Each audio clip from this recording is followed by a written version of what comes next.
Merhaba arkadaşlar. Bugün sizlere iPhone'da pil sağlığını görüntülemeye göstereceğim. iOS 11.3'le ya da 11.2.3 mü öyle bir sürümle gelen bir yenilik arkadaşlar. Cihazın iOS 12.4.1 işletim sistemini çalıştırıyor. Şimdi başlayalım isterseniz aşamalara. İlk önce arkadaşlar bu işlemi yapabilmek için şu denetim merkezinden çıkalım. Şimdi ayarlara giriyoruz. Burada arkadaşlar pile giriyoruz.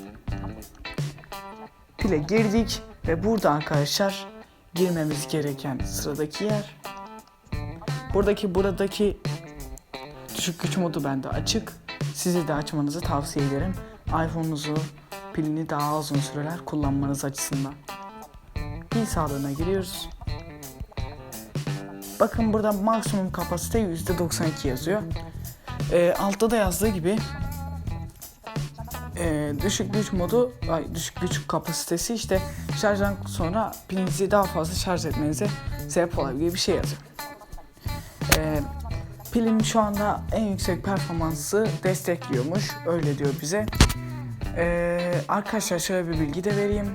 Piliniz eğer %80'in altındaysa pil sağlığınız veya düşükse, yani düşük olduğunu düşünüyorsanız ve iPhone'unuz şu an bende olduğu gibi sizinki de garanti kapsamındaysa bu pili ücretsiz olarak değiştirebiliyorsunuz. Eğer garanti kapsamında değilse 319 liraya iPhone X, XR, XS Max, XS hariç değiştirebiliyorsunuz 319 lira.